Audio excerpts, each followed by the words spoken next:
إن الحمد لله نحمده ونستعينه ونستغفره ونؤمن به ونتوكل عليه ونعوذ بالله من شرور أنفسنا ومن سيئات أعمالنا من يهده الله فلا مضل له ومن يضلله فلا هادي له sound area শোনা হয় sound ইয়ে শোনা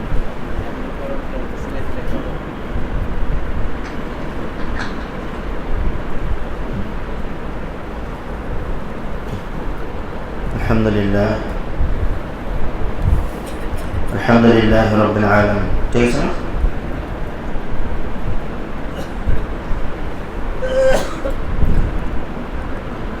الحمد لله رب العالمين والصلاة والسلام على سيد المرسلين وعلى آله وصحبه أجمعين قال الله تعالى في كلامه المجيد الفرقانه الحميد فأعوذ بالله من الشيطان الرجيم بسم الله الرحمن الرحيم قل نهبط منها جميعا فإما يأتينكم مني هدى فمن تبع هداي فلا خوف عليهم ولا هم يحزنون صدق الله تعالى وصدق رسوله النبي الكريم ونحن على ذلك من الشاهدين والشاكرين الحمد لله رب العالمين ربي زدني علما واشرح لي صدري ويسر لي امري واحلل عقدة من لساني يفقهوا قولي اللهم طهر قلوبنا من النفاق وطهر اعمالنا من الرياء وطهر اموالنا من الربا وطهر السنة من الكذب اللهم ارنا الحق حقا وارزقنا اتباعه وارنا الباطل باطلا وارزقنا اجتنابه اللهم إني أسألك بأني أشهد أنك أنت الله لا إله إلا أنت الأحد الصمد الذي لم يلد ولم يولد ولم يكن له كفوا أحد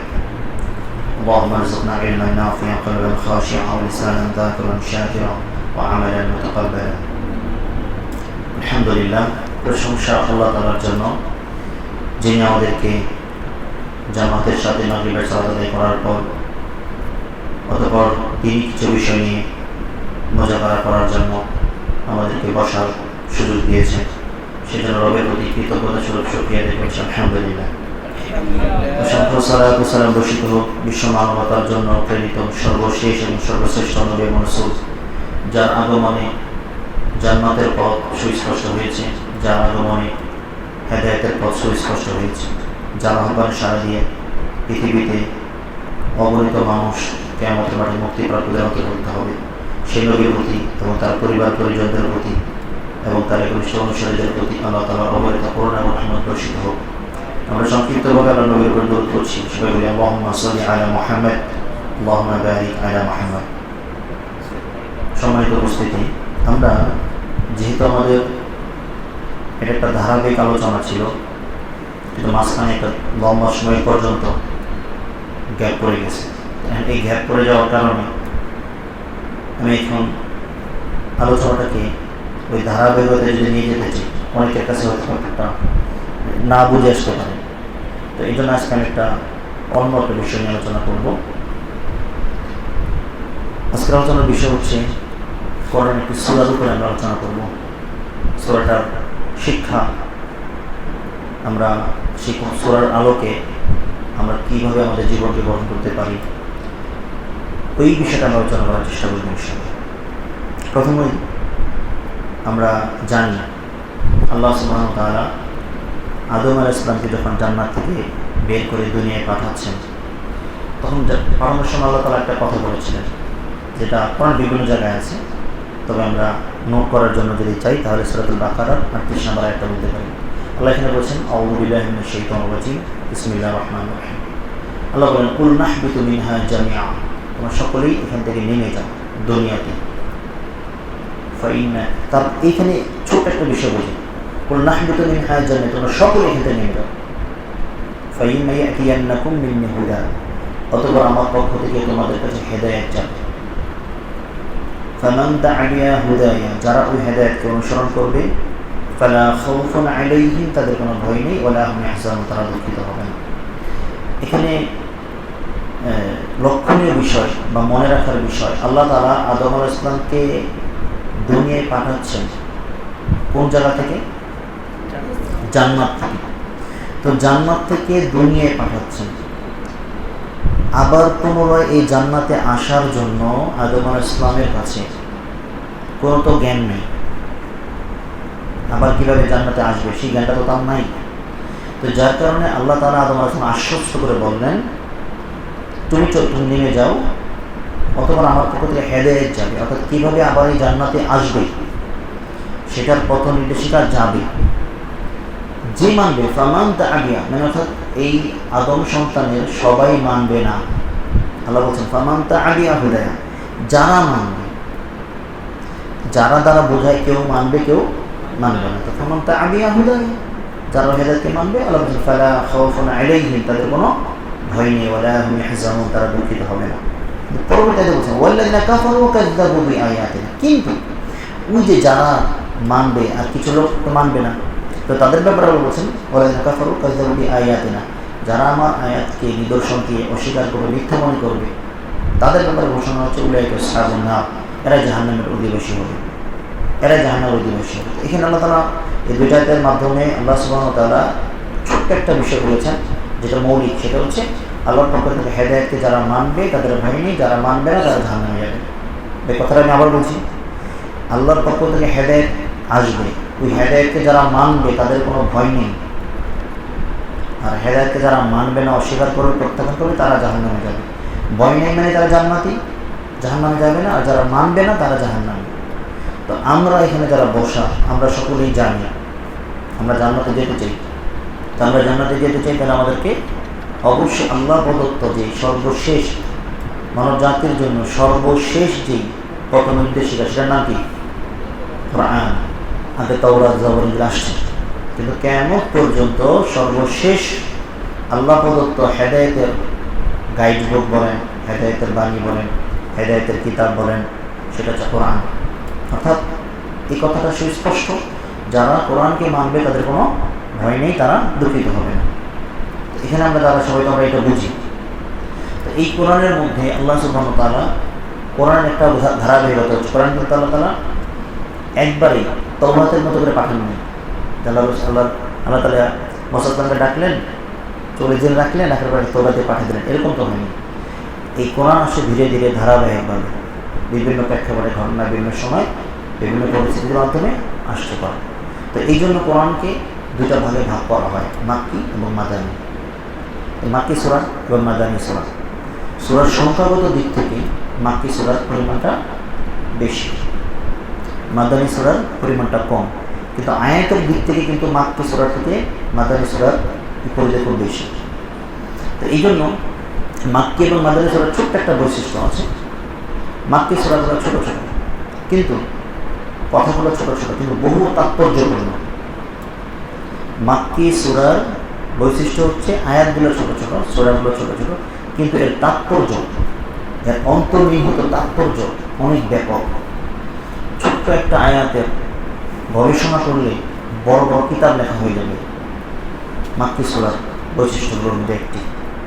আর মাদানী সূরার মধ্যে বেশিরভাগ আসছে বিধান আসছে। মাক্কি সূরার বৈশিষ্ট্য হচ্ছে, আমি এখন একটা কথা বলি বোঝেন, মাক্কি সূরার বৈশিষ্ট্য একটা বৈশিষ্ট্য হচ্ছে যেখানে মানুষের চিন্তায় আঘাত করা হয়েছে। চিন্তায় মানুষ যেন চিন্তা করে ভাবে, ছোট ছোট কথায় মানুষের চিন্তায় আঘাত করা হয়েছে, যেন মানুষ উপলব্ধি করতে পারে। মানুষের ভিতরে অনুভূতিটাকে জাগ্রত করা মাক্কি সূরার একটা অন্যতম দিক। বিভিন্ন উপমা উদাহরণ দিয়ে আল্লাহ তাআলা মানুষের বিবেক, মানুষের আকল, বিবেক, বুদ্ধিকে প্রশ্ন করেছেন, প্রশ্ন করে করে মানুষের বিবেককে জাগিয়ে তুলেছে। আর মাদানী সূরা বিধান আসছে, মাদানী সূরার কিন্তু বিধান আসছে, শুধু বিধান, বিশেষ ক্ষেত্রে বিধান আসছে, এটা করে বিভিন্ন বিষয়গুলো আসছে। তো আমরা আজকে সেই মাক্কি সূরার মধ্য থেকে একটি সূরার উপরে আমরা আলোচনা করব, পরিচিত সূরা, সূরাতুল আদিয়াত, 100 নম্বর সূরা। তাই 100 নম্বর সূরা, এটা কিন্তু একটা মানে দেখেন, আমরা যখন 100 বলি, এটা কিন্তু একটা স্কেল যায়, একটা পরিমাণ, 1 থেকে 100 পর্যন্ত একটা ধাপ। তো এই 100 নম্বর সূরার ভিতরে আল্লাহ তাআলা এমন কিছু বিষয় বলেছেন যে বিষয়টা আমরা বোঝার চেষ্টা করব, জানার চেষ্টা করব, এবং আমরা এই সূরা থেকে আমরা আমাদের শিক্ষা নেওয়ার চেষ্টা করবো ইনশাআল্লাহ। কথা বলেছেন সূরাতুল আদিয়াত, সূরা নম্বর 100, সূরাটা মাক্কি সূরা, সূরার আয়াত সংখ্যা হচ্ছে মোট 11টি। তো প্রথমত আমরা এই সূরাতুল আদিয়াতের তেলাওয়াতটা আমরা একটু শুনি ইনশাআল্লাহ।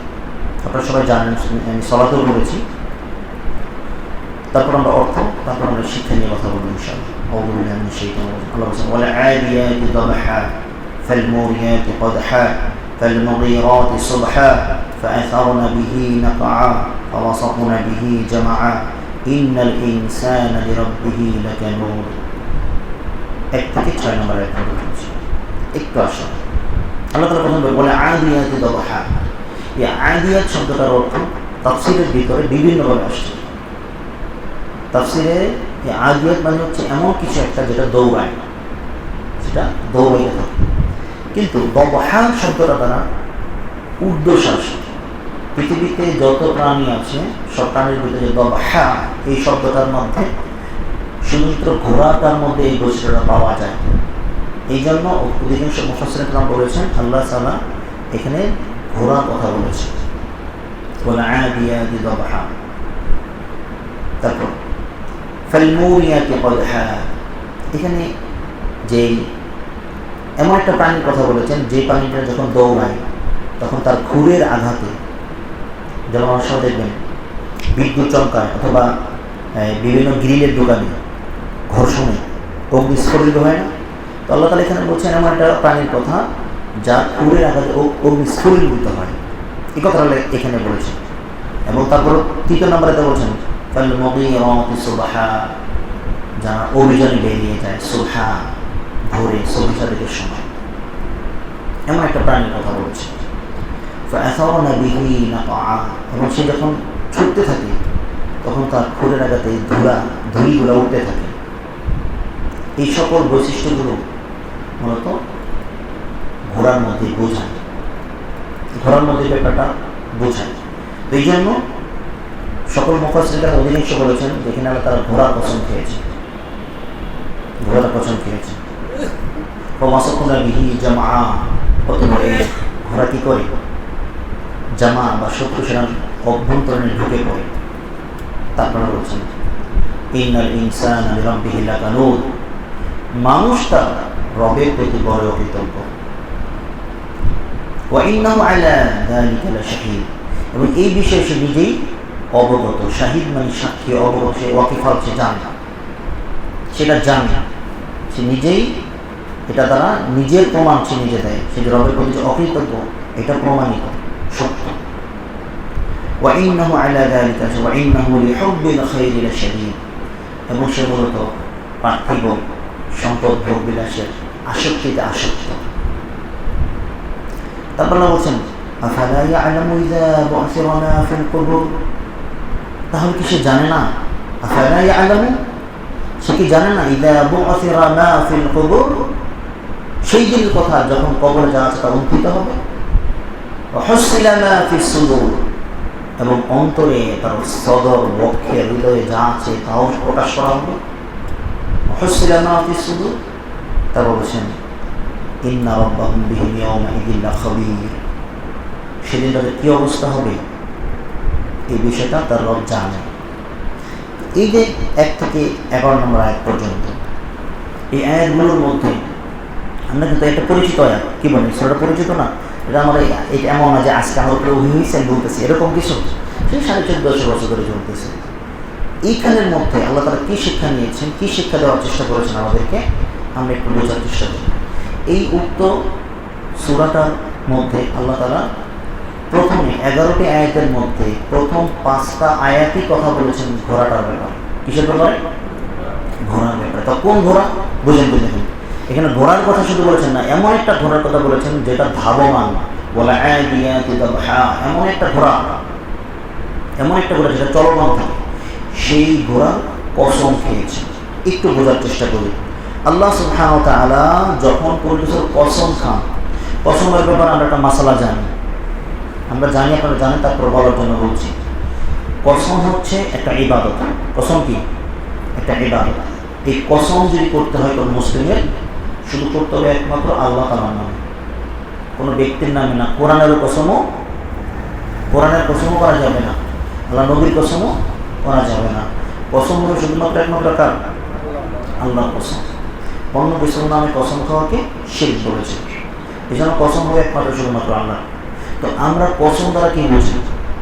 আমরা যখন কোনো সাক্ষী দিই, কোনো স্বীকারোক্তি দিই বা কোনো বক্তব্য দিতে চাই, তখন যখন আমরা কসম খেয়ে বলি যে আল্লাহর কসম, কসম আল্লাহ, এই কথাটা বলা দ্বারা আমরা আমাদের বক্তব্যের দৃঢ়তা, মজবুতি প্রকাশ করি এবং শ্রোতার কাছে আমরা যখন কথাটা কসম দিয়ে যখন কথাটা বলি তখন এই কথাটার গুরুত্ব অনেক গুণ বেড়ে যায়।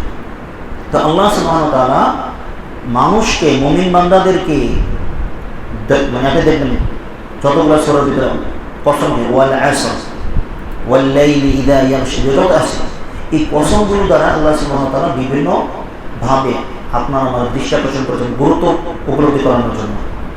তো ওয়া কসম শব্দে ব্যবহৃত হয় এবং ওয়াও শব্দটার আরেকটা অর্থ হচ্ছে এবং। তো আল্লাহ সুবহানাহু ওয়া তাআলা এখানে কসম খেয়েছেন এমন একটা প্রাণীর যেটা চলমান, ধাবমান অশ্বারোহী, কসম খেয়েছেন। তো কসম খাওয়া দ্বারা আমরা কি বুঝতে পারি? এটা একটা গুরুত্বপূর্ণ বিষয়। এই 1 থেকে 5টা আয়াতের মধ্যে আল্লাহ তাআলা ঘোড়ার কসম কেন খাইলেন একটু বোঝার চেষ্টা করবেন। আমি জানি এই কথাগুলো আপনাদের কাছে নিরস মনে হতে পারে, কিন্তু কথাটা একটু বোঝার চেষ্টা করেন, ইনশাআল্লাহ আপনাদের বিবেকের বা ইলমের জগতে যদি এই কথাগুলো সংযোজিত হয় আপনাদের চিন্তাধারার পরিবর্তন আসবে, ইনশাআল্লাহ বুঝে উপলব্ধির পরিবর্তন আসবে। তো এই জন্য বিষয়টা বলছি, একটু বোঝার চেষ্টা করুন। তো আল্লাহ সুবহানাহু ওয়া তাআলা 1 থেকে 5টা আয়াত পর্যন্ত, 5 নম্বর আয়াত পর্যন্ত আল্লাহ সুবহানাহু ওয়া তাআলা শুধু ঘোড়ার বর্ণনা করেছেন, ঘোড়ার বর্ণনা করেছেন। প্রথমে কি ঘোড়ার বর্ণনা করলেন? আচ্ছা, ঘোড়ার একটা বৈশিষ্ট্য বলেন। ঘোড়ার অনেকগুলো বৈশিষ্ট্য হচ্ছে, ঘোড়ার অনেকগুলো বৈশিষ্ট্য এখানে আলোচনা করেছেন। দেখেন প্রথম বলে আইডিয়াটি, তখন ঘোড়া যখন দৌড়ায় তখন সে ঊর্ধ্বশ্বাস ফেলে, তাদের শ্বাস প্রশ্বাস খুব দ্রুত হয়ে যায়। কিন্তু একটা ঘোড়া কখনোই তার মালিকের, যতক্ষণ পর্যন্ত তার মালিক তাকে থামার জন্য নির্দেশ না করে ততক্ষণ পর্যন্ত তার যত কষ্ট হচ্ছে চলতে থাকে। যখন সে পারে না, পড়ে যায়, যখন সে পারে না, তার এই ক্ষমতার বাহিরে যখন হলে তখন সে পড়ে যায়, তবুও সে আনুগত্য করে। আবার আরও দেখবেন সে যখন পড়ে যায়, ঘোড়ার একটা বৈশিষ্ট্য, সে যখন পড়ে যাওয়ার সাথে সাথে আবার সাথে সে দাঁড়ায় যায়, পড়ে গিয়ে সাথে সাথে সে দাঁড়ায় যায়। এটার একটা কারণ আছে। কারণ কি? এটা কারণ হচ্ছে ঘোড়া সর্বদা তার মনিবের আনুগত্য করার জন্য রেডি থাকে। সুবহানাল্লাহ, বুঝবেন না? ঘোড়া সর্বদা তার মনিবের আনুগত্য করার জন্য রেডি থাকে। কোন ঘোড়ার রূপ দিচ্ছেন? ওই ঘোড়ার কথা কিন্তু বলছেন না যে ঘোড়া জাবর কাটতেছে, ওই ঘোড়ার কথা বলতেছেন এখানে। এমন একটা ঘোড়ার কথা বলছেন যে ঘোড়াটা তার মনিবের আনুগত্য করতে গিয়ে সে ধাবমান দৌড়াচ্ছে এবং তার দৌড়ানোর তীব্রতার কারণে তার শ্বাস প্রশ্বাস অনেক দীর্ঘ হয়ে যাচ্ছে। এমন একটা ঘোড়ার কথা বলছে, এমন একটা ঘোড়া প্রমা দিচ্ছে। এই ঘোড়াটা উপরে যে মনিব যে বসা আছে সেটাকে কি করে? সেটা শুধুমাত্র তার থাকার একটা জায়গা দিয়েছে, তার খাবারের ব্যবস্থা করেছে, তার কিছু যে তার বেঁচে থাকার জন্য যে পরিবেশ সেটা তাকে দিয়েছে। এর বিনিময় ঘোড়া তার কীভাবে তার মনিবের আনুগত্য করছে এইটাই আলোচনার বিষয়। কীভাবে তার একটা ঘোড়া কীভাবে তার মনিবের আনুগত্য করে তারপর বলছেন অথবা সে যখন ছুটতে থাকে, এখানে একটা ইঙ্গিত দেখেন, অগ্নিস্ফুলিত হয়। এই কথা দ্বারা ঘোড়ার দৃঢ়তা, ঘোড়াকে যখন একটা মনিব পিছনে সওয়ার হয়ে সে যখন ছুটতে থাকে, কাঁটা বলেন, পাথর বলেন, বালু বলেন, প্রতিকূল পরিবেশ বলেন, সে ছুটতেছে, সে ছুটতেই থাকে, সে তার সুবিধা অসুবিধাকে পরোয়া করে না। সে অগ্রাধিকার দেয়, প্রায়োরিটি দেয়, অগ্রাধিকার দেয় কার? মনিবের আনুগত্য। মনিবের আনুগত্যকে সে অগ্রাধিকার দেয়। এই জন্য সে ছুটতে থাকে। পাহাড় বলেন, পর্বত বলেন, পানি বলেন, ঝোপঝাড় বলেন, কাটাছাটা বলেন, ক্ষত বিক্ষত হয়ে যায় ঘোড়া, পরবর্তী দেখা যায়। কিন্তু ঘোড়া তার মনিবের আনুগত্য করতে গিয়ে এগুলোর কোনো পরোয়া করে না। এই জন্য তারা বলছেন ফালমুরিয়াতি কদহা, সে যখন ছুটতে থাকে তার খুরের আঘাতে অগ্নিস্ফুলিত হয়, কিন্তু তবু সে থামে না, রবের তার মনিবের আনুগত্য প্রকাশ করে তার সর্বোচ্চতা দিয়ে। তারপর আমরা বলছেন 3 নম্বরে ফালমুগীরাতি সুবহা, এবং সে প্রভাতে অভিযানে বেরিয়ে যায়। এই যে একটা ব্যাপার সুবহা, আমরা ফজরের সালাত করি তখন সুবহ সাদিকের সময়। তো আল্লাহ সুবহানাহু ওয়া তাআলা ওই ঘোড়ার কথা বলেছেন যে প্রভাতে বেরিয়ে যায়। ওই সময় দেখবেন একটা গুরুত্বপূর্ণ বিষয় বলে ভাইয়া, ঘোড়া ঘুমায়। ঘোড়া ঘুমায় কি নয়? আপনারা জানেন ঘোড়া কীভাবে ঘুমায়? বলেন তো এখানে কিসের হিকমত আছে? ঘোড়া যখন গভীর ঘুমে যায় তখন সে 3 পা দিয়ে ঘুমায়। ঘোড়া 1 পা পিছনে উঠাই গিয়ে সে ঘুমাইতে থাকে মাথা নিচে দিক দিয়ে। জাস্ট আপনি যদি পরীক্ষিত হন ওই অবস্থায় গিয়ে ঘোড়াটার সাথে টাচ করবেন, সাথে সাথে কখন দাঁড়ায় যাবে সিগন্যাল দিয়ে, মানে কি লাব্বাইক আমি রেডি। সুবহানাল্লাহ বল, বুঝলেন না? বুঝেন নাই? মালিক আমি রেডি, দাঁড়িয়ে ঘুমায়। ঘোড়ার বৈশিষ্ট্য সর্বদা মালিকের আনুগত্য করার জন্য রেডি থাকে, যদিও সেটা সোবে সাদেকের সময় আরামের ঘুমের টাইমে হয়। আরামের ঘুমের টাইমে হয়, পরিবেশটা ঠান্ডা সুন্দর পরিবেশ, ওই আরামের টাইমেও যদি মনিক দিয়ে টাচ করে বলে রেডি, সাথে সাথে রেডি হয়ে যায়, ছুটতে থাকে। কি করছে? মনিবের আনুগত্য একটা ঘোড়া এইভাবে প্রকাশ করে, এইভাবে প্রকাশ করে, কারণ করে না। ধাপগুলা বুঝুন। এখানে প্রথমে 1 নম্বর কি বৈশিষ্ট্য বলবো? ঘোড়া যখন মনিবের আনুগত্য ছুটতে থাকে তার দীর্ঘ শ্বাস বেরিয়ে যায়, তবু সে ছুটতে থাকে। 2 নম্বর কি বললেন? সে যখন ছুটতে থাকে তার পা দিয়ে ক্ষত বিক্ষত হয়ে যায়, অগ্নিস্খলন হয়, তবু সে ছুটতে থাকে। 3 নম্বর বললেন সে সোবে সাদেকের সময় ঘুমা আমানের সময়ও সে তার মনিবের আনুগত্য করতে গিয়ে রেডি থাকে, ছুটতে থাকে। 4 নম্বরে বলছেন সে যখন ছুটতে থাকে তার পায়ের এতে ধুলি উঠতে থাকে, তবু সে ছুটতে থাকে। এই ধুলির কথাটা বর্ণনা করা আছে, কারণ একজন ব্যক্তি যখন একজন আল্লাহ রাস্তার সঙ্গে সে যখন বের হয়, তার ধোঁয়া যখন যেখানে যে নাক দিয়ে ঢুকবে ধুলাবালি, সেই নাক দিয়ে কখনো জাহান্নামের ধোঁয়া ঢুকবে না।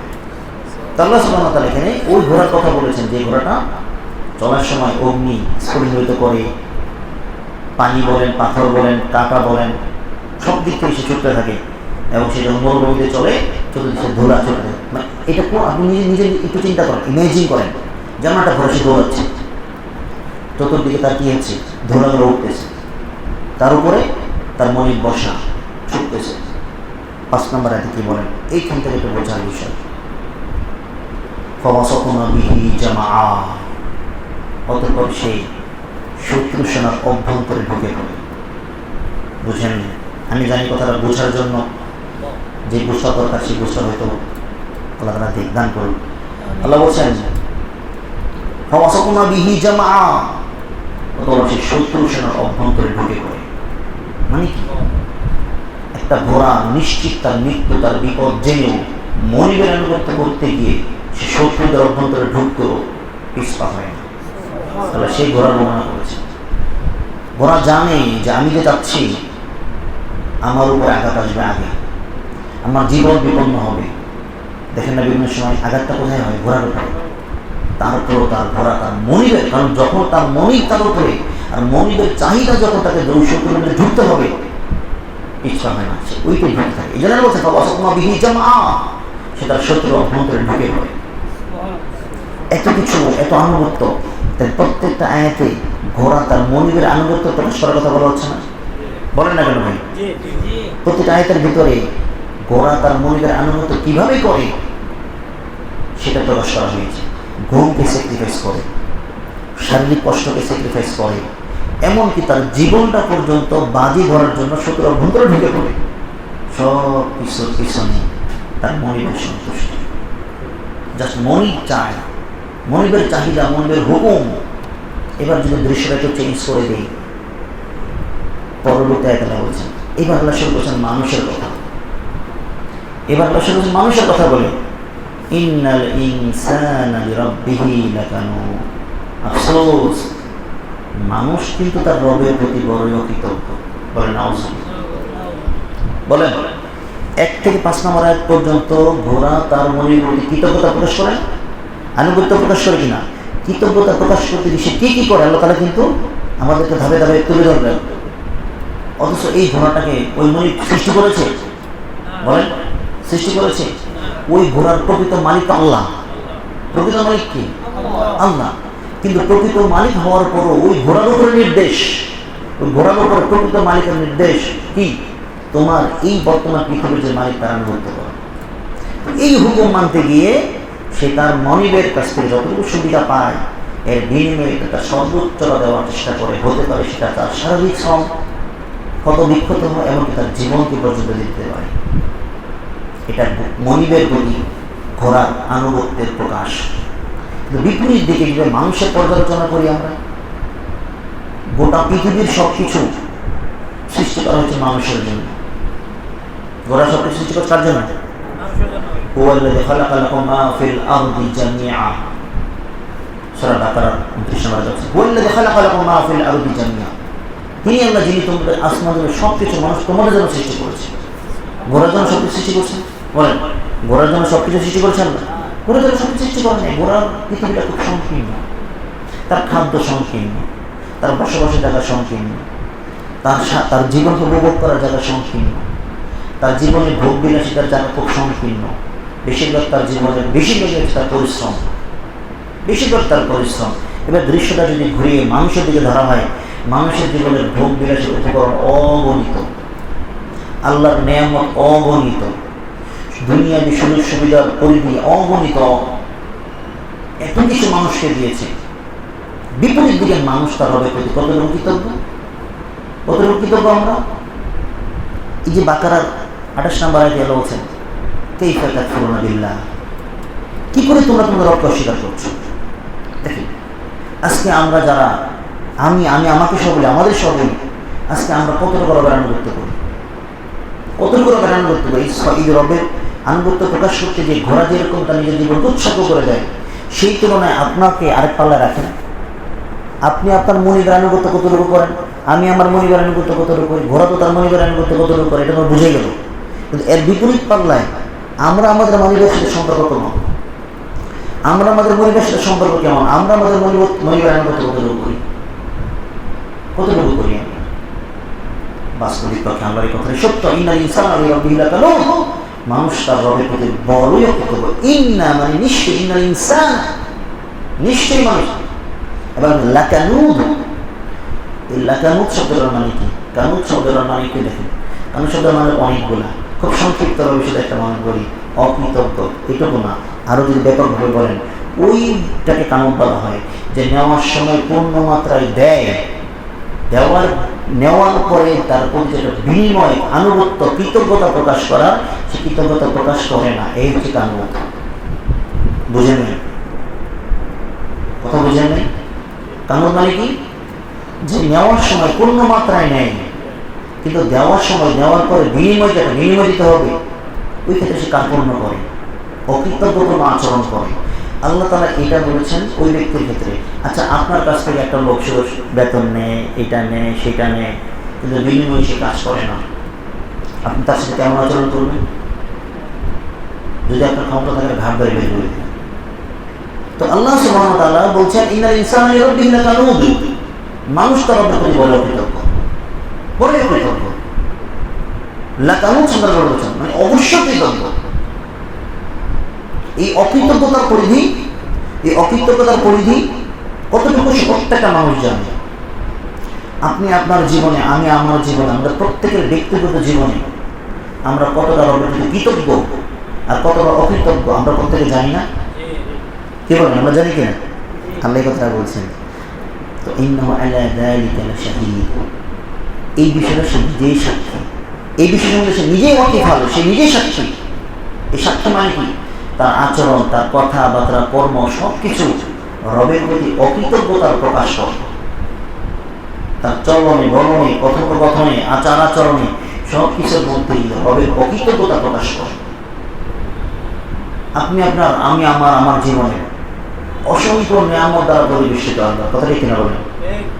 আপনার আমার জীবনে আমার রবের সবই তো নিয়ামত, তারপর উল্লেখ করে বলি, বেশি দূর যাওয়ার দরকার নাই।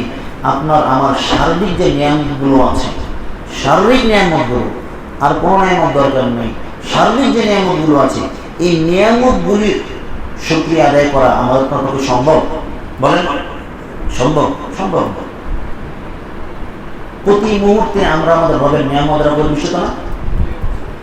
প্রতি মুহূর্তে আমরা তো ওই ঘোড়ার যে মালিক ছিল, মনিব ছিল, ওই ঘোড়ার প্রতি যতটা নিয়ামত দিয়েছে, এর বিনিময়ে ঘোড়াটাকে যতটা ইবাদত দিয়েছি, সেই তুলনায় আমাদের মালিক, আমাদের মনিব, আমাদের রব আমাদেরকে অগণিত নিয়ামত দিয়েছে, অগণিত নিয়ামত দিয়েছে। এমনকি ওই ঘোড়াটাও আল্লাহ প্রদত্ত সৃষ্টি, আল্লাহর সৃষ্টি, ওই ঘোড়াটাও আল্লাহ নিয়ামত। তো এত নিয়ামত মানুষ পাওয়ার পরও তার বিনিময় সে কি করে বলেন? বিনিময় কিন্তু রবের কৃতজ্ঞতা প্রকাশ না, রবের নাফরমানি করে। এবং কেন করে? আল্লাহ তাআলা এই কথাটা বলছেন, দেখেন 82 নম্বর সূরা বলছে, ইয়া আইয়ুহাল ইনসানু মা গাররাকা বিরাব্বিকাল কারীম। হে মানুষ, দেখেন, হে মানুষ, ইয়া আইয়ুহাল ইনসান মা গাররাকা বিরাব্বিকাল কারীম। হে মানুষ, কিসে তোমাকে তোমার রব থেকে বিভ্রান্ত করলো? মা গাররাকা বিরাব্বিকাল কারীম, মানে তুমি কোন বিষয়টা তুমি রবকে ভুলে গেলা? ওই ঘোড়াকে কতটুকু দেওয়া হয়েছে, তার বিনিময়ে সে কত বছর তার রবের আনুগত্য করলো, তার মনিবের আনুগত্য করলো। তার বিপরীতে তোমাকে আমি এত কিছু দিলাম, তারপর তুমি আমাকে ভুলে গিয়ে তুমি কোন বিষয়টার কারণে তুমি তোমার রবকে ভুলে গেছো? মা গাররাকা বিরাব্বিকাল কারীম আল্লাযী খালাকাকা ফাসাওয়াকা ফাআদালা। যিনি তোমাকে সৃষ্টি করেছেন, সুঠাম করেছেন। তোমার সৃষ্টি তো আল্লাহ, আমাদের সৃষ্টি করতে আল্লাহ। আল্লাযী খালাকাকা ফাসাওয়াকা ফাআদালা ফি আইয়ি সূরাতিন মা শাআ রাক্কাবা। যে আকৃতিতে চেয়েছেন সে আকৃতিতে সৃষ্টি করেছেন, যে আকৃতিতে চেয়েছেন ফি আইয়ি সূরা, যে আকৃতিতে চেয়েছেন সে আকৃতিতে সৃষ্টি করেছেন।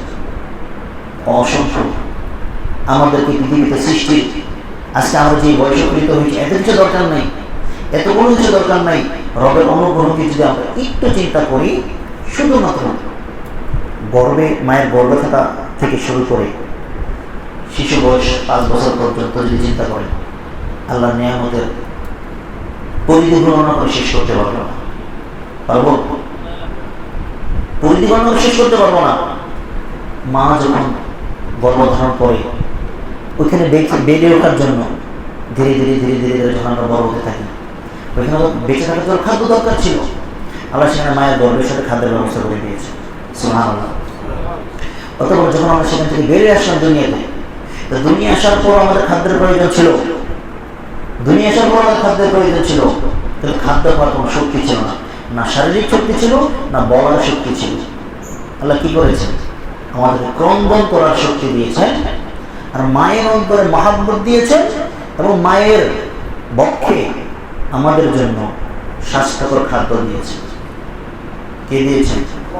আল্লাহ সুবহানাহু। তিনি হচ্ছেন রব, তিনি হচ্ছেন রব। ইন্নাল ইনসানা লিরাব্বিহি লাকানুত। সেটা রবের প্রতি কৃতজ্ঞ। এই হচ্ছেন রব, এই হচ্ছেন রব, যিনি আপনাকে আমাকে পৃথিবীতে পাঠানোর আগেই আপনার আমার খাদ্যের ব্যবস্থা করেছেন। সুবহানাল্লাহ। পৃথিবীতে পৃথিবীতে আপনাকে পাঠানোর আগেই খাদ্যের ব্যবস্থা করে দিয়েছে। যখন সন্তান গর্ভে থাকে, তখন এই মায়ের মধ্যে ধীরে ধীরে মহব্বত তৈরি হতে থাকে। এই মহব্বতটা কে ঢেলে দেয়? রব। তিনি হচ্ছেন রব, যিনি আপনার মায়ের অন্তরে মহব্বত দিয়েছেন বিধায়ী।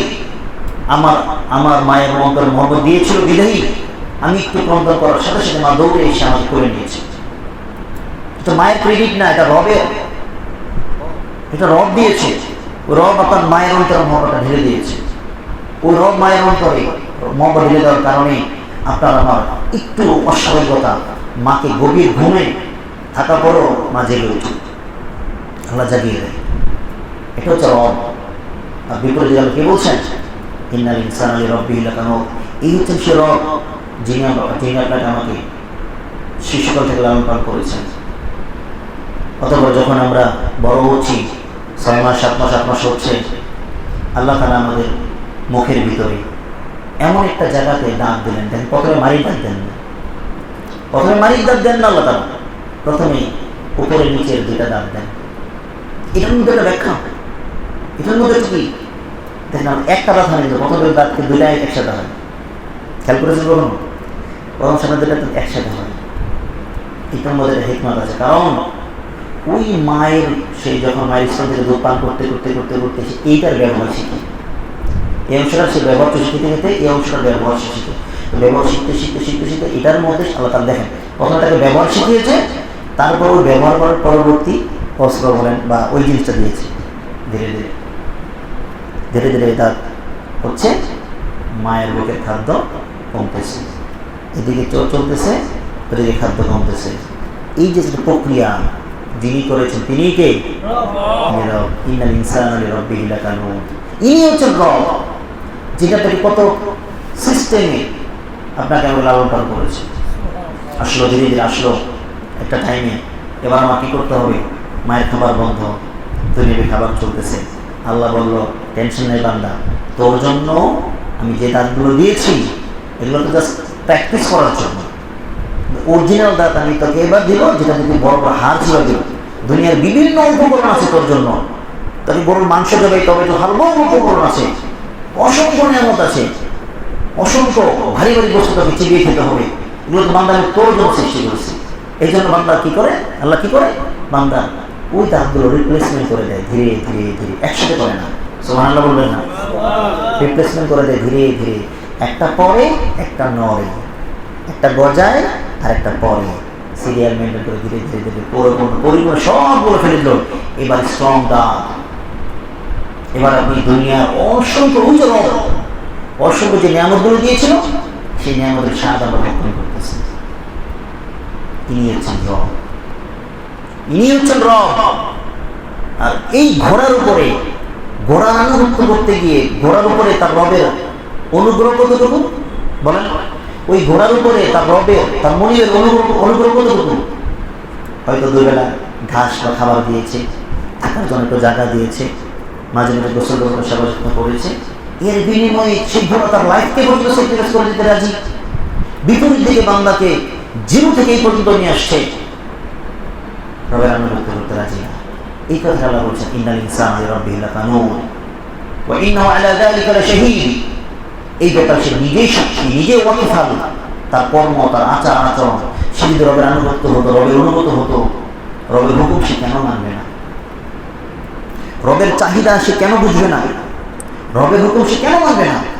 যদি প্রকৃতপক্ষে সে রবের হুকুম মানে, রবের হুকুম প্রকৃতপক্ষে যদি সে না মানে, তাহলে তো সে রবের কৃতজ্ঞতা প্রকাশ করল না, অকৃতজ্ঞ। আমরা আমাদের রবের অসংখ্য বিধান জেনে বুঝে আমরা অমান্য করি।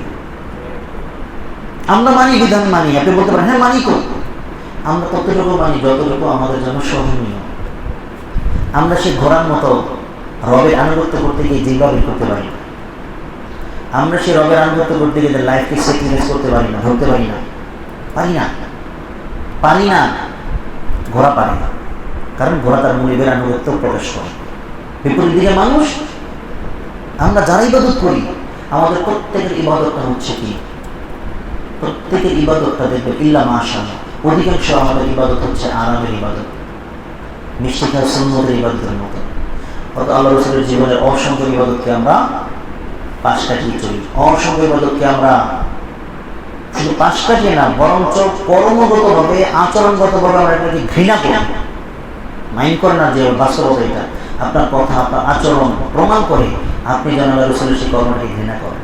যে কোনো কর্ম করেন, জীবনের মধ্যে আল্লাহ রাসূলের সুন্নাহকে যে যতটুকু নিয়ে আসতে পারবে, সে প্রকৃতপক্ষে রবের আনুগত্য সে ততটুকু প্রকাশ করতে পারবে। কারণ রবের আনুগত্য করতে গেলে সুন্নাহর মাধ্যমেই করতে হয়, সুন্নাহর মাধ্যমেই করতে হবে। এই জন্য রবের আনুগত্য করতে পারার মাধ্যমে বান্দার প্রকৃতপক্ষে রবের প্রতি কৃতজ্ঞতা এটা প্রকাশ হয়। এবং তারপর এই যে আমরা যে নাফরমানি করি, কেন করি? দেখেন আমরা কেন করি? এই 6 থেকে 7 নম্বর আয়াতে মানুষের অকৃতজ্ঞতার বৈশিষ্ট্য তুলে ধরা হয়েছে। মানুষ অকৃতজ্ঞ, এটার বৈশিষ্ট্য তুলে ধরে 8 নম্বর আয়াতে তুলে ধরা হয়েছে যে মানুষ অকৃতজ্ঞ কিসের কারণে করে? ও ইন্নাহু লিহুব্বিল, সে ভালোবাসে। কোন বিষয়টাকে? দুনিয়ার ভালোবাসা, দুনিয়ার সম্পদ। যারা নাফরমানি করে আল্লাহ, বুঝেন কথাটা ভাই, এই লাইনটা বুঝেন। 8 নম্বর আয়াত, এই লাইনটা একটু বুঝবেন, বাসায় গিয়ে পড়বেন। আমি তো সবাই বলবো বাসায় গিয়ে পড়বেন, এখানে আলোচনা শেষ করে বাসায় গিয়ে আবার পড়বেন, দেখবেন একটু নিজেকে বিশ্লেষণ করবেন। আল্লাহ তাআলা আপনার জ্ঞানে আরো বেশি ঢেলে দেবে। আল্লাহ আপনার জ্ঞানে আরো বেশি ঢেলে দেবে। আল্লাহ তাআলা আপনার জ্ঞানে আরো বেশি ঢেলে দেবে। ওয়া ইন্নাহু লিহুব্বিল খায়রি লাশাদীদ। কেন সে রবের নাফরমানি করে? কেন সে রবের কৃতজ্ঞ না? আল্লাহ বলছেন কারণ সে দুনিয়ার সুখ সম্পদের প্রতি হুব্বি মাহাব্বত আসক্ত। সে জানে রবের আনুগত্য করতে গেলে আমার দুনিয়ার অনেক কিছু ছুটে যাবে। সে জানে রবের আনুগত্য করতে গেলে আমার হয়তো এই চেয়ারটা থাকবে না। সে জানে রবের আনুগত্য করতে গেলে এসির বাতাস আমার থাকবে না। সে জানে রবের আনুগত্য করতে গেলে সরল সুন্দর ফিনফিনে কাপড় থাকবে না। সে জানে এই দুনিয়ার সুখ, মহাব্বত, ভালোবাসাটা এত আসক্ত, এই আসক্তির কারণে রবের নাফরমানি করে। বোঝেন না কথা? রবের নাফরমানি কেন করে? রবের আনুগত্য করার কথাটা যখনই চলে আসবে তখনই বলে, ভাই আসলে এরকম কি হয়, এরকম হয়, বিভিন্ন 9-6 চলা করা। আসলে এই 6-9-6 চলা করা সেটা আল্লাহর সাথে করতেছে না নিজের সাথে করতেছে? আসলে সে নিজের সাথে করতেছে। এর দ্বারা লস বান্দার, আল্লাহর কোনো লস নেই। আল্লাহর কোনো লস নেই। আল্লাহ তাআলা আপনার আমার কর্মের মুখাপেক্ষী না। আল্লাহ তাআলা আপনার আমার কর্মের মুখাপেক্ষী না, বরঞ্চ আমি আপনি আল্লাহর, আমাদের রবের অনুগ্রহ দয়ার মুখাপেক্ষী। তো সে রবের কাছ থেকে অনুগ্রহ পাওয়ার চেষ্টা করতে হবে। এই জন্য মানুষ যতগুলো কারণে আল্লাহ নাফরমানি করে তার পিছনে হচ্ছে দুনিয়া। পিছনে কি বলেন তো? তার পিছনে হচ্ছে দুনিয়া। আল্লাহ কি বলছেন? বাল তুসিরুনাল হায়াতাদ দুনিয়া ওয়াল আখিরাতু খায়রুন ওয়া আবকা। বস্তুত তোমরা পার্থিব জগৎকে ভালোবাসো, ওয়াল আখিরাতু খায়রুন ওয়া আবকা। অথচ আখিরাতই তো উত্তম ছিল। এটা কাদেরকে বলেছেন? ঘোড়াকে বলেন, কাদেরকে বলেছেন? এই যে কোন মানুষকে, ইন্নাল ইনসানা লিরাব্বিহি লাকানুদ, যারা রবের প্রতি অকৃতজ্ঞ। এই অকৃতজ্ঞতার পিছনে দুনিয়াবী কারণ না আখিরাতের কারণ? বলেন, দুনিয়াবী কারণ না আখিরাতের কারণ? দুনিয়াবী কারণ। তো এই দুনিয়াবী কারণে রবের নাফরমানি করে। আল্লাহ বলছেন ওয়াল আখিরাতু খায়রুন ওয়া আবকা। অথচ আখিরাতই ছিল উত্তম। আখিরাতই উত্তম। আমরা যারা আজকে রবের আনুগত্য প্রকাশ করতে গিয়ে কার্পণ্য করছি, ঘোড়ার 10 ভাগের 1 ভাগও না, তাদের জেনে রাখা উচিত এই দুনিয়া একটা অনিশ্চিত, এই আছে এই নেই। মোমবাতির যেরকম বাতাসের মধ্যে বাতাস চলমান, বাতাস কি বলেন? বাতাস চলমান মোমবাতি একবার বাতাসে এমন করে ঘুরতেছে, যে কোনো মুহূর্তে নিভে যেতে পারে কি না? আপনি আমি যদি মনে করি না আপনার আমার মোমবাতি শেষ করার পরে নিবে, এই ধারণাটা ভুল। এই পৃথিবী থেকে চলে যাওয়া অসংখ্য উপকরণ পৃথিবীতে থেকে চলে যাওয়া আছে না? আপনি বিদ্যুতের, প্রতিদিন আমরা বিদ্যুতের ব্যবহার করি, কে জানি না ওই সুইচটা চাপতে গিয়েই ওইখানে আজরাইল বসে আছে, কে জানি। প্রতিদিন আমরা গাড়িতে যানবাহনে চলাচল করি, কে জানি না ওই গাড়িটাই আপনার শেষ যানবাহন, কি জানি। কত লোক রাত্রে ঘুমিয়েছে, আমরা এক ওস্তাদ রাত্রে ঘুমিয়েছি সুস্থ অবস্থায়, সকালবেলা তার সে স্ট্রোক করে মারা গেছে, কে জানি না এই রাত্রে ঘুমটা শেষ ঘুম। আরে কিছু বলে দরকার নাই, মানুষ খাবার খেয়ে পানি খেতে গিয়ে পানি পান করতে গিয়ে গলা একটা মারা গেছে। তার মানে কি? আমি কি বোঝাতে চাচ্ছি অসংখ্য উপকরণ, ওই যে বলা মোমবাতিটা নিতেছে জ্বলতেছে, ও আপনার চতুর্দিকে, আমার চতুর্দিকে অসংখ্য উপকরণ সবসময় ঘুরতেছে। আপনি স্বাধীন মনে করেন অসংখ্য উপকরণ ঘুরতেছে, আপনি দুনিয়াতে অনেকদিন বেঁচে থাকবেন এই নেশা এখনো ঘুরতেছে। আপনার চতুর্দিকে অসংখ্য মৃত্যুর উপকরণ ঘুরতেছে, ভাই, অসংখ্য। এই জন্য আল্লাহ রাসূল যখন ঘুম থেকে উঠতেন কি দোয়া করতেন? আলহামদুলিল্লাহিল্লাযী আহইয়ানা বা'দা মা আমাতানা। আলহামদুলিল্লাহিল্লাযী, প্রশংসা সে রবের জন্য যিনি আমাদেরকে মৃত্যুর পর আবার জীবন দিয়েছেন। তার মানে ঘুমটা একটা মৃত্যু। তো প্রতিদিন শুকরিয়া, আপনি যদি একটা সকাল পেলেন তার মানে আপনাকে নতুন জীবন দেওয়া হলো। প্রতিদিন আমরা মরতেছি, আমরা ঘোষণা কি বলি? আল্লাহুম্মা বিসমিকা আমুতু ওয়া আহইয়া। আল্লাহ আপনার নামেই মরতেছি, আপনি ঘুমাচ্ছেন আপনার নামেই মরতেছি, ওয়াহিয়া আবার আপনার নামে জেগে উঠবো। তো প্রতিদিন আমরা মরি, প্রতিদিন আমরা ইচ্ছে করে মরি, অথচ তারপরও রবের নাফরমানি করে বাঁচার চেষ্টা করি, আনুগত্য করে মরতে চাই না। রবের প্রতি কৃতজ্ঞতার সর্বোচ্চ প্রমাণ পেশ করা রবের জন্য। রব যখন ওই ঘোরার মতো দাঁড়ায় ঘুমায়, মানে কি? রবের আনুগত্য করতে সে অলওয়েজ রেডি থাকে। আপনার আমার, আপনি আমি যদি প্রকৃতপক্ষে ইমানদার হই, আল্লাহওয়ালা হই, আপনার আমাকেও সেমভাবে সর্বদা রবের আনুগত্য করার জন্য রেডি থাকে। ওই জন্য একটা কথা ছিল না, এটা গান আছে, ইসলামিক গান, যে কাজকে বলো না, সরি নামাজকে বলো না কাজ আছে, বরং কাজকে বলো নামাজ আছে। এটাই এই কথাটা আমি বলবো, এটা প্রত্যেকটা ক্ষেত্রে আল্লাহর হুকুমের কাছে দুনিয়াবি কোনো কারণ প্রতিবন্ধক হতে পারে না। আল্লাহর হুকুমের কাছে দুনিয়াবি কোনো কারণ প্রতিবন্ধক হতে পারে না। আল্লাহর সন্তুষ্টি অর্জন করার কাছে দুনিয়াবি কোনো কারণ প্রতিবন্ধক হতে পারে না। দুনিয়াবি কারণ প্রতিবন্ধক হতে পারে একজন মুনাফিকের, দুনিয়াবি কারণ প্রতিবন্ধক হতে পারে একজন মুশরিক কাফের। মুসলিমের কোনো দুনিয়াবি কারণে আল্লাহর নাফরমানি, আল্লাহর আনুগত্য করবে না, এটা হতে পারে না। এটা হতে পারে না। দুনিয়াকে আপনি যতই মহব্বত করেন, আসলে যদি মনে করেন দুনিয়া আপনাকে মহব্বত করে, বলেন ওই দুনিয়া আপনাকে মহব্বত করে? দুনিয়াকে মহব্বত করেন না। আপনি যতই ভাবেন দুনিয়া আপনার আপন, আমার আপন, কিন্তু দুনিয়া আপনাকে মহব্বত করে না। এটাই চূড়ান্ত। আজকে আপনি যে চেয়ারে বসা আছেন, যেখানে আসছেন, আপনি স্বামী হতে পারেন, আপনার বাবা হতে পারেন, আপনার ভাই হতে পারেন, বোন হতে পারেন, যেই আছেন, আপনি চলে গেলে ওই শূন্য জায়গাটা কোনো না কোনো মাধ্যমে পূরণ হয়ে যাবে, খালি থাকবে না। আপনার জন্য পৃথিবী থেমে থাকবে না। প্রতিদিন ঠিক সূর্য ডুববে, প্রতিদিন সূর্য উঠবে। এই লোকগুলোই কয়েকদিন পর তারা আবার হাসি তামসা করবে, হাসবে। অতএব আপনি আপনার রবের সাথে কতটা সম্পর্ক স্থাপন করতে পেরেছেন, আমি আমার রবের সাথে কতটা সম্পর্ক স্থাপন করতে পেরেছি, এটা দিকে সর্বদা দৃশ্যে রাখা, আচ্ছা, আমরা পরবর্তী আয়াতে যাই। এবার আল্লাহ বলছেন, এগুলো বলার পরে যে সে দুনিয়ার প্রতি, দুনিয়ার সুখ সম্পদের প্রতি আসে। এবার আল্লাহ বলছেন, দেখেন, একটু বুঝেন বই, তবে কি সে জানে না? আপনাদের প্রশ্ন করি, আমি আমার মতো করে বলি, আচ্ছা আমরা কি জানেন না আপনার সব মরে যাবো, মরে যাবো জানি না? আমাদের কবরের সময় হতে পারবো জানি না আমরা, এবং আমরা কোন হতে পারবো জানি না। তাহলে আয়াতটা এইখানে এই আয়াতটা কেন আসলো? ঘোরার আলোচনা করার পরে এই আয়াতটা কেন আসলো একটু বুঝেন ভাই।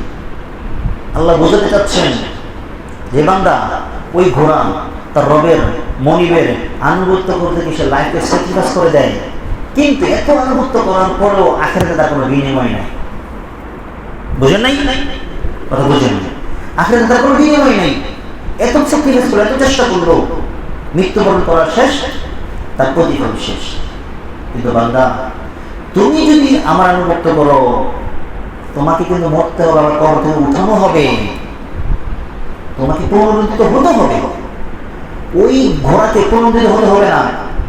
এত আনুগত্য করলো, শেষ, 2-2-4। কি বলেন? ঘোড়ার সাথে মনিবের আনুগত্য 2-2-4 শেষ।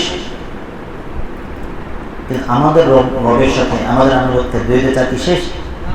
আমাদেরটা চলমান।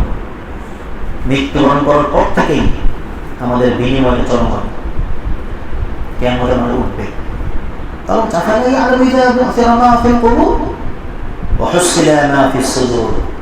সে কেউ জানে না তার হৃদয়ে কি ছিল, যে অবশ্যই প্রকাশ করে দেওয়া হবে। মা ফিস সুদূর, তার হৃদয়ে কি ছিল সেটা প্রকাশ করে দেওয়া হবে। কি কোন কারণে তার অন্তরের কোন অনুভূতির কারণে রবের আনুগত্য করে না, রবের হুকুম মানে নাই, এটা কেমন প্রকাশ করে।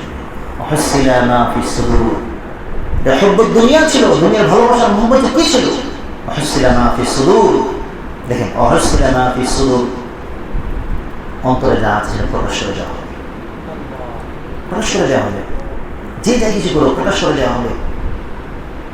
আপনার আমার এই জন্য বলা হচ্ছে অন্তর রেখে, অন্তরের কথাটা বলা দ্বারা কিয়ামতের মাঠে এই জিনিসটা, এই কবর এবং হাসরের বর্ণনার মাধ্যমে আমাদেরকে স্মরণ করে দেওয়া হচ্ছে যে বান্দা, তোমার সাথে তোমার রবের যে বিনিময়, রবের সে লেনদেন, রবের সাথে যে আনুগত্য অথবা নাফরমানি, যেটা এটা কিন্তু একটা বিনিময় আছে। রবের সাথে আনুগত্যের কি আছে? বিনিময় আছে, এমনি না, অনর্থক না। ওই ঘোড়ার আনুগত্যের কোনো বিনিময় নাই, রবের কাছ থেকে কোনো প্রাপ্তি নাই। রবের নাফরমানি করলেও কোনো প্রাপ্তি নেই, কোনো ভয় নেই। কিন্তু আমরা যদি আমাদের রবের আনুগত্য করি, ইবাদত করি, কিয়ামতের হাসরের ময়দানে বিনিময় আছে কিনা? বলেন, বিনিময় আছে কিনা? একটা বিনিময় আছে। আর ওই বিনিময়টা হচ্ছে কি দুইটা, সফলতা না হয় ব্যর্থতা। সফলতা কি? আল্লাহ সুবহানাহু ওয়া তাআলা মাওয়াজিন ওমান খাফফাত মাওয়াজিন, এই যে দুইটা, যার পাল্লা ভারী হবে সফলতা তার, যার পাল্লা হালকা হবে ব্যর্থতা তার, জাহান্নামে তার। দুনিয়াবি ঘোড়ার আনুগত্য করার পরে এর কোনো বিনিময়ে নেকি বদির ওজন করা হবে না, আনুগত্য নাফরমানির কোনো ওজন করা হবে না। কিন্তু আপনার আমার আনুগত্যের ওজন করা হবে, নাফরমানির ওজন করা হবে। আল্লাহ এই কথাটাই বলছেন যে বান্দা তুমি বোঝার পরেও, মানে প্রশ্ন এরকম, আফালা ইয়ালাম, তবে কি সে জানে না? আফালা ইয়ালাম ইযা বু'থিরা মা ফিল কুবুর ওয়া হুসিলা মা ফিস সুদুর, সে কি জানে না? বলে আমরা জানি না। কে বলবে আমরা জানি না? আমাদেরকে মরতে হবে, কবর থেকে আমাদের উত্থিত হতে হবে, আমরা জানি না? যদি এটা জানি এবং আমরা এটাও জানি, আমাদেরকে বিনিময় দেওয়া হবে। আল্লাহ কি বলছেন আয়াতে, কুল্লু নাফসিন যায়িকাতুল মাউত ওয়া ইন্নামা তুওয়াফাউনা উজুরাকুম ইয়াওমাল কিয়ামাহ, তোমাদের কর্মের পরিপূর্ণ প্রতিফল কিয়ামতের দিন দেওয়া হবে। এই যে উজুরাকুম ইয়াওমাল কিয়ামাহ, অর্থাৎ আনুগত্য, রবের আনুগত্য এবং নাফরমানির পরিপূর্ণ প্রতিফল দেওয়া হবে। ফামান যুহজিহা আনিন নার, যাকে জাহান্নামের আগুন থেকে দূরে রাখা হলো, ও উদখিলাল জান্নাহ, এবং জান্নাতে প্রবেশ করানো হলো, আল্লাহ বলছেন ফাকাদ ফাজ, সেই সফলতা অর্জন করলো। এবার শেষে বলছেন ওমাল হায়াতুদ দুনিয়া ইল্লা মাতাউল গুরুর, শেষেই কথাটা বলা। আসলে বান্দার এই দুনিয়ার, এই যে পার্থিব জীবনের মোহ ভালোবাসা, পার্থিব জীবনের আসক্তি, আলহাকুমুত তাকাসুর হাত্তা যুরতুমুল মাকাবির, আলহাকুমুত তাকাসুর, সম্পদের আসক্তিতে বান্দা আসক্তিতে প্রবল, হাত্তা যুরতুমুল মাকাবির, ততক্ষণ পর্যন্ত যতক্ষণ না তার মুখে কবরের মাটি যায়। অথচ কি, অথচ এই দুনিয়ার সবকিছুই, দুনিয়ার সবকিছু একটা অনির্দিষ্ট টাইমের জন্য ধোঁকা। এই বলছেন ওমাল হায়াতুদ দুনিয়া ইল্লা মাতাউল গুরুর, এই পার্থিব জীবন ছড়ানোর ভোগ্যতা কিছু না। সূরা আয়াতের সর্বশেষ নম্বর আয়াতে বলছেন, সর্বশেষ নম্বর আয়াতের ভিতরেই আল্লাহ এই বোমা দিচ্ছেন, যারা আসলে প্রকৃতপক্ষে আল্লাহর ইবাদত করেছে তাদের কি হালত হবে, যারা আল্লাহর ইবাদত করে না, নাফরমানি করে, অকৃতজ্ঞ হয়েছে, তাদের কি হালত হবে এটা আল্লাহ তাআলা জানেন। ইন্না রাব্বাহুম বিহিম ইয়াওমাইযিন লাখাবীর, সেদিন তাদের কি অবস্থা হবে, সেদিন তাদের কি অবস্থা হবে এই বিষয়টা রব জানে। আল্লাহর কাছে কোনো কিছু অপ্রকাশ না, সব কিছু জানে। তো সম্মানিত উপস্থিতি, উক্ত আলোচনায় আমি আপনাদেরকে যেটা বলার চেষ্টা করেছি, ওই ঘোড়াটাও আল্লাহরই সৃষ্টি, কিন্তু দুনিয়ার নিজামে ওই ঘোড়াটাকে কোনো মানুষের অনুভূতি করে দেওয়া হয়েছে। ওই ঘোড়াটা, ওই মানুষটার কিছু না কিছু অনুগ্রহ পায়, খাবার, রিজিক ইত্যাদি পায়। এর বিনিময়ে ওই ঘোড়াটা সে তার মনিবের জন্য তার ইবাদতের, আনুগত্যের সর্বোচ্চ নাজরানা পেশ করে, হতে পারে সেটা তার লাইফ। যদিও মনিব তাকে দিয়েছে খুবই কম, বিপরীত দিকে মানুষ অসংখ্য নিয়ামত তারা পরিবেশিত হওয়ার পরেও লাইফ দেওয়া তো দূরের কথা, সাধারণত রবের জন্য এটা মাথার ঘাম পায়ে ফেলবে, সেটি মানুষের পক্ষে সম্ভব না। এই ঘোড়া যে এক নম্বর বসছে, বলে রবের আনুগত্য করতে গিয়ে সেজন্য দৌড়াচ্ছে ধাবমান স্বরে, এই একটা বৈশিষ্ট্য প্রকৃত, মানে আমরা যদি চিন্তা করি আমাদের মধ্যে আছে রবের জন্য, তাহলে ইন্দার ইনসান রব্বি লাকান, এই জন্য চেষ্টা করতে হবে প্রকৃত রবের আনুগত্য, রবের কৃতজ্ঞতা প্রকাশ করে যেন আমরা পৃথিবীতে রবের কৃতজ্ঞ বান্দাদের অন্তর্ভুক্ত হয়ে যেন আমরা পৃথিবীতে চলতে পারি, এবং রবের কৃতজ্ঞ বান্দা যারা আছে তাদের লিস্টে যেন আল্লাহ তাআলা আমাদের নামটা লিপিবদ্ধ করে দেয়, এবং কিয়ামতের মাঠেও যেন আমাদেরকে কৃতজ্ঞ বান্দাদের সারিতে যেন আমাদেরকে আল্লাহ তাআলা বসার বা দাঁড়ানোর জন্য সুযোগ করে দেয়, কবুল করে, সেজন্য আল্লাহ তাআলা আমাদের কবুল করে সবাই আমিন। আলোচনার বিষয়বস্তুর মধ্যে এটাই মূলত বিষয়, আল্লাহর সৃষ্টি, মাখলুক, পৃথিবীর অসংখ্য সৃষ্টি তার রবের আনুগত্য করে, কিন্তু মানুষ রবের আনুগত্য করে না। আনুগত্য যে ব্যক্তি করে না সে মূলত দুনিয়ার মিথ্যে ধোঁকায় করে আনুগত্য করে না, আর যে ব্যক্তি রবের মিথ্যে ধোঁকায়, দুনিয়ার আনুগত্য মানে দুনিয়ার ধোঁকায় করে, যে রবের নাফরমানি করে, সে জেনে রাখো সে একসময় মারা যাবে, সে জেনে রাখো তাকে কবর উত্থিত হতে হবে, সে জেনে রাখো তার কর্মের বিনিময়ে কিয়ামতের মাঠে দেওয়া হবে। আল্লাহ তাআলা আমাদেরকে সেটা বোঝা, অনুধাবন করা এবং এই সূরা আদিয়াতে যে ঘোড়ার যে বৈশিষ্ট্য আল্লাহ তাআলা আমাদের অন্তরে ধারণ করে আমরা যেন সেইভাবে করে আমাদের রবের আনুগত্য করতে পারি, সেইভাবে আল্লাহ তাআলা আমাদের কবুল করুন। আমিন। ওয়া আখিরু দাওয়ানা আলহামদুলিল্লাহি রাব্বিল আলামিন। হাযা মা ইনদি ইলমু ইনদাল্লাহি আলাইহি তাওয়াক্কালতু ওয়া ইলাইহি উনীব। সুবহানাকা লা ইলমা লানা ইল্লা মা 'আল্লামতানা। আল্লাহু আ'লাম। সুবহানাকা আল্লাহুম্মা ওয়া বিহামদিক আশহাদু আন লা ইলাহা ইল্লা আনতা আস্তাগফিরুকা ওয়া আতুবু ইলাইক। আসসালামু আলাইকুম ওয়া রাহমাতুল্লাহি ওয়া বারাকাতুহু।